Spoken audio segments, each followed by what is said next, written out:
A world conflict with unprecedented loss of life and destruction, and ending with an imperfect peace. Sound familiar?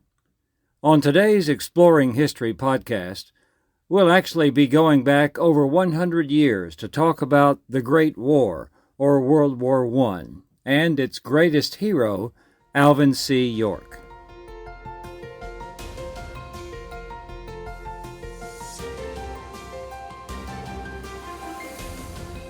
Welcome to Exploring History with Ray Notgrass, a production of Notgrass History.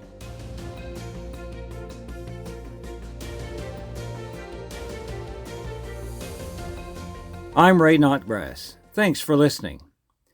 People often say war broke out at a certain time and place, but war doesn't break out like a rash or measles. Wars are the result of a long series of problems and conflicts that often go back for years, if not centuries, and that finally come to active fighting. So it was with World War I, known at the time as the Great War, because they didn't know there would be another World War in 20 years. And what was a country boy from a little community in Tennessee doing in Europe with a gun in his hands? I hope to explain all this in today's podcast. In the late 1800s and early 1900s, several countries pursued a policy called imperialism, which means they wanted to build empires. The thinking was that having overseas colonies would build a country's economy, wealth, and prestige. For instance, European countries controlled almost the entire continent of Africa. Great Britain held the huge subcontinent of India.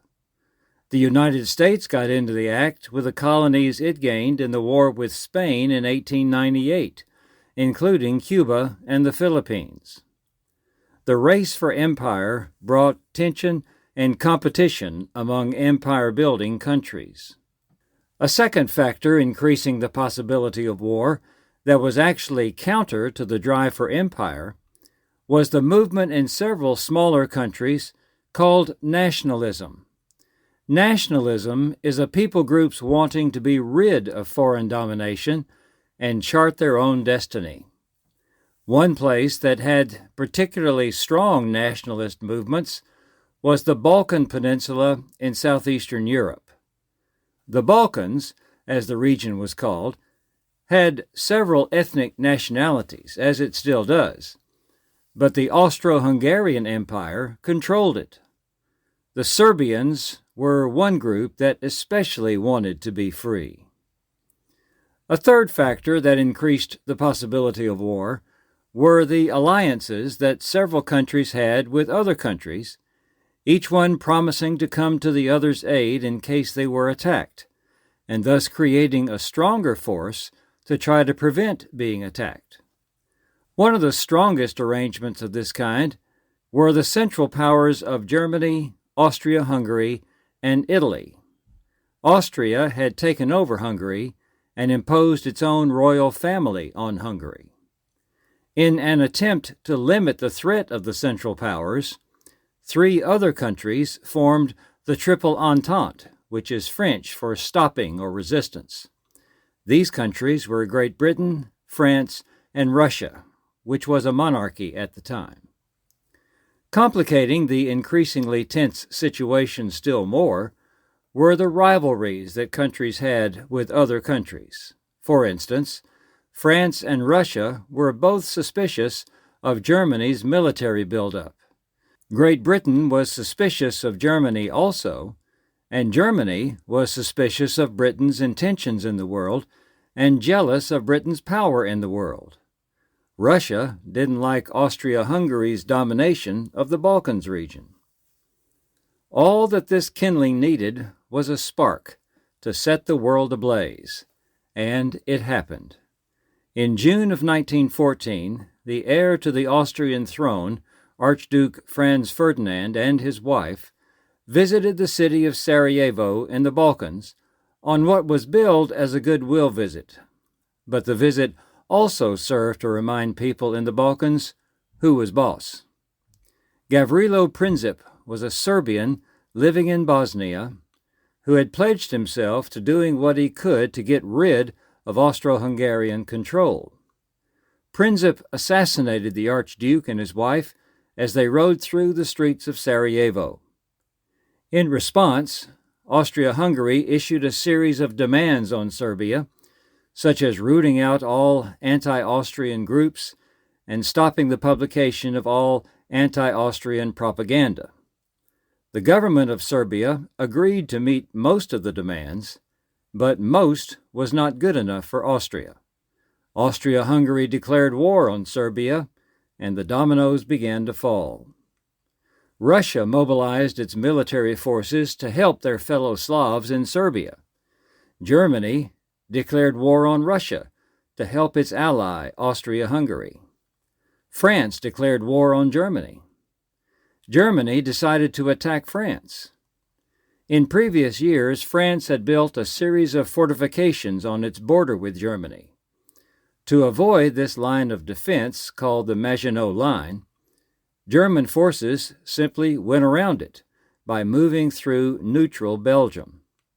Great Britain had promised to protect Belgian neutrality, so Great Britain declared war on Germany. The Ottoman Empire and Bulgaria also fought on the side of the Central Powers. Soon, war engulfed all of Europe. Each side dug trenches along a 600-mile front in eastern France and started shooting at each other. Every once in a while, one side or the other would attack a portion of the front, and they would either gain a few yards or miles or be driven back. Both sides suffered terrible losses. New weapons such as machine guns, poison gas, landmines, tanks, and aerial bombing made possible by the relatively new invention called the airplane took a terrible toll. For instance, during the Battle of the Somme, 20,000 British soldiers were killed and 40,000 were wounded in one 24-hour period. Fighting also took place elsewhere in Europe and in Africa, the Middle East, and Asia. As all of this happened, where was the United States? President Woodrow Wilson pursued a policy of strict neutrality. Most Americans favored Great Britain's cause, but many German immigrants in the United States wanted Germany to emerge victorious. The U.S. had closer ties to Great Britain, but the idealistic Wilson believed he could avoid getting involved in the European war at all. When Wilson ran for re-election in 1916, his motto was, "He kept us out of war." However, Germany eventually pursued a policy of unrestricted naval warfare, declaring that it would attack any ships that were aligned with one of its enemies. Anyone traveling on such a ship, Germany declared, did so at their own risk. This move violated the American policy of neutrality of the seas. Germany carried out these attacks with their submarines, or U-boats, short for Unterseebooten. For instance, on May 7, 1915, a German U-boat sank the British passenger liner the Lusitania, causing the loss of almost 1,200 people, including 124 Americans. Wilson still resisted calls for a declaration of war against Germany. One final German insult of the United States came in the Zimmermann telegram. The German Foreign Minister, Arthur Zimmermann, sent a telegram to the German ambassador in Mexico City. Zimmermann wanted the German ambassador to encourage Mexico to come into the war on the side of the Central Powers. Zimmermann said that if Mexico did this, and if Germany won the war, it would attempt to help Mexico, as the telegram said, regain lost territory in Texas, New Mexico, and Arizona. British intelligence intercepted the telegram and made it public, and many Americans were outraged by what it said. Finally, on April 2, 1917, almost 3 years after the war began, President Wilson asked Congress to declare that a state of war existed between the United States and Germany. Congress approved a war resolution on April 6th. One of about 50 members of Congress who voted against going to war was Jeannette Rankin. Rankin had been elected to the House from Montana in 1916. Rankin did not serve another term in the House until she was elected again in 1940. Then, after Japan's attack on Pearl Harbor in 1941, she was the only member of Congress to vote against America's entry into World War II. Rankin only served these 2 terms in Congress, but during these 2 terms, she managed to vote against America entering both World War I and World War II. The United States had to gear up for war quickly. With a small standing army of less than 400,000 men, enlistments and the military draft built an army that eventually numbered over 3.5 million personnel. With all these men being called for service, women entered the workforce in greater numbers than ever before. When the war began, hundreds of Americans who were in Europe for business or vacations were trapped and couldn't get home. President Wilson asked a successful mining engineer named Herbert Hoover to do what he could to get these Americans out of Europe. Hoover was amazingly successful. Hoover also led a food drive to feed Belgians who had lost their usual sources of food because of the war. Back home, Hoover also led drives in the U.S. to help the war effort, such as encouraging meatless Tuesdays and wheatless Wednesdays to make sure that the troops had the food they needed. Wartime led to the start of widespread daylight saving time in an attempt to use daylight more efficiently. The war effort had more subtle impacts also. The British royal family had long been known as the House of Hanover, named for the part of Germany from where King George I had come in 1714. However, because of the wartime alignments, the British royal family took the British name of the House of Windsor, which it still uses today. Hamburgers brought to mind the German city of Hamburg, so the dish became known as Salisbury steak, again a much more British-sounding name. And Frankfurters wouldn't do, named for Frankfurt in Germany, so they became universally known in English-speaking countries as hot dogs. As American troops arrived in Europe in late 1917 and into 1918, their numbers and fighting skills began to turn the tide in the Allies' favor. These troops included an artillery officer named Harry Truman, whose unit helped win a decisive victory. At this point, I'd like to tell the story of someone my wife Charlene and I knew personally, Charlene's great-uncle, Theodore Boyd. Theo was a 24-year-old teacher in Tennessee when the war began. He enlisted and was sent to France, where he was trained as a military observer. In this role, he would fly in an airplane, identify enemy targets, and send the information using another new invention, the wireless. He also had training in using a machine gun. On September 14, 1918, less than 2 months before the fighting ceased, Lieutenant Boyd engaged in combat with 5 enemy planes. Explosive bullets wounded both legs, his left foot, and his right elbow. In spite of his wounds, he succeeded by a remarkable display of courage and tenacity in keeping up the fire of his guns until the attacking planes were put to flight. During the return to the Allied lines, Lieutenant Boyd, although faint with pain and loss of blood, assisted his pilot in landing their disabled planes safely. For his actions, Boyd was awarded the Distinguished Service Cross. During his service, he was also awarded the Silver Star for gallantry in action.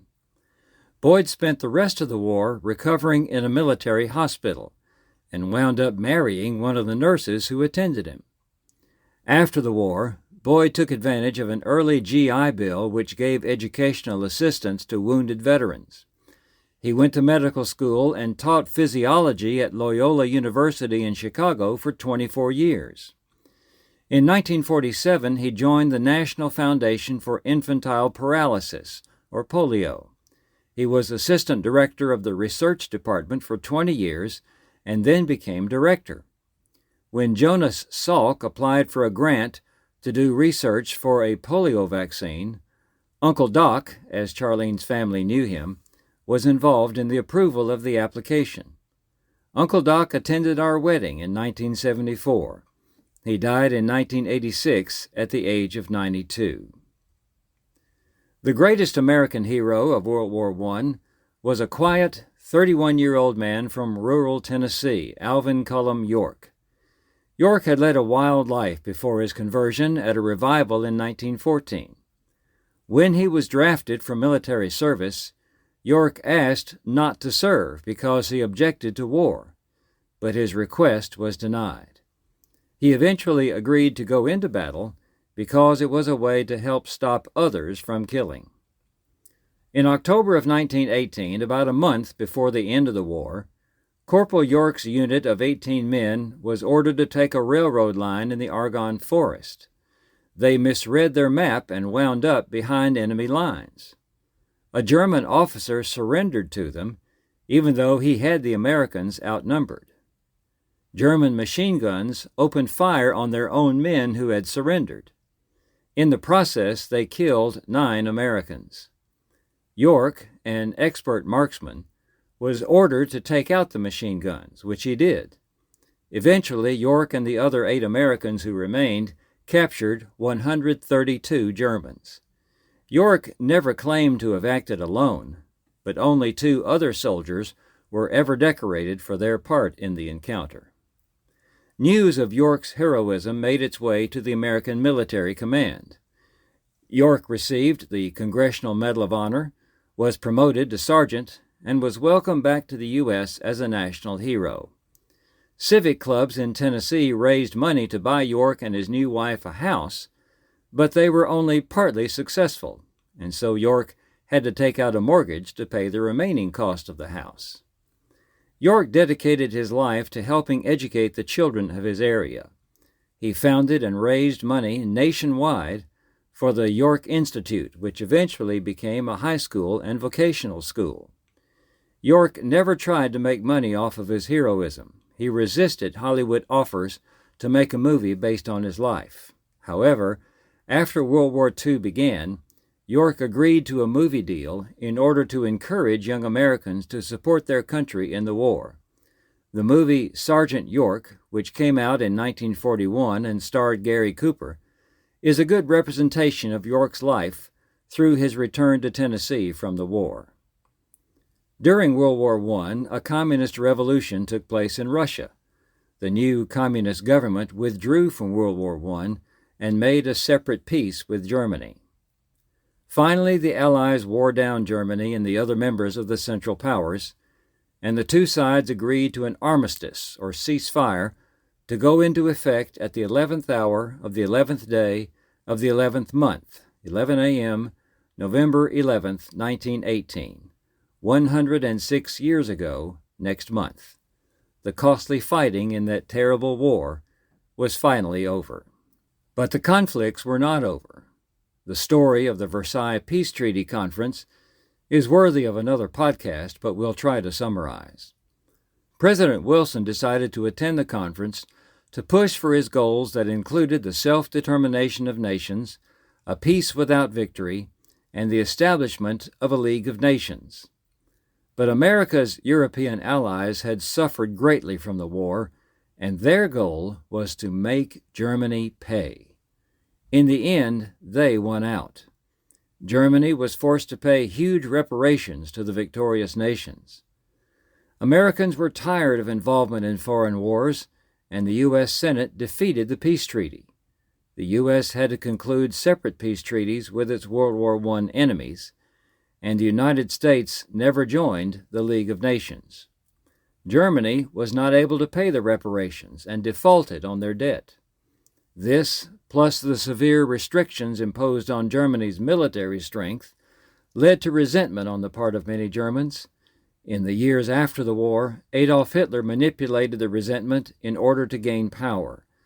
The renewed conflict eventually led to the Second World War, starting in 1939. Loss and devastation in World War I was unprecedented.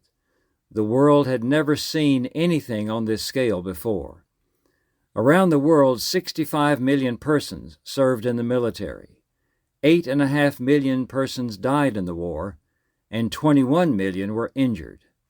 116,000 Americans gave their lives. The war put the United States on the world stage as never before. John McCrae was a Canadian physician who was involved in the war. He wrote a poem in honor of a friend who died in battle in 1915. McCrae died of pneumonia in January of 1918. Flanders is a region of Belgium, and the crosses referred to in this poem mark the graves of soldiers. In Flanders fields the poppies blow, between the crosses row on row, that mark our place, and in the sky the larks, still bravely singing, fly scarce heard amid the guns below. We are the dead. Silent days ago we lived, felt dawn, saw sunset glow, loved and were loved, and now we lie in Flanders fields. Take up our quarrel with the foe. To you from failing hands we throw the torch. Be yours to hold it high. If ye break faith with us who die, we shall not sleep, though poppies grow in Flanders fields. It is because of this poem that poppies became a symbol for remembering those who gave their lives in battle. World War I is still making headlines. Just last month, the World War I memorial was unveiled in Washington, D.C. This 58-foot-long relief sculpture portrays the successive phases of the war experience for a typical American soldier, from joining the Army to coming home after the war. Isaiah 2:4 says, "And they will hammer their swords into plowshares and their spears into pruning hooks.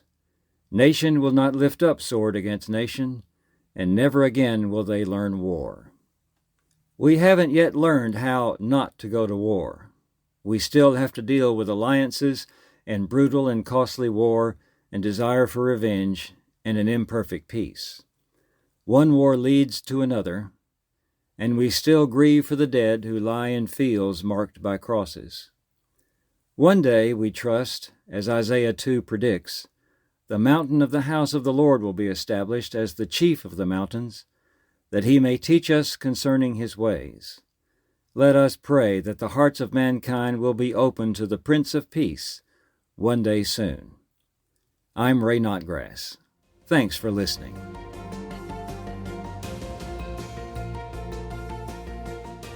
This has been Exploring History with Ray Notgrass, a production of Notgrass History. Be sure to subscribe to the podcast in your favorite podcast app, and please leave a rating and review so that we can reach more people with our episodes. If you want to learn about new homeschool resources and opportunities from Notgrass History, you can sign up for our email newsletter at exploringhistorypodcast.com. This program was produced by me, Titus Anderson. Thanks for listening.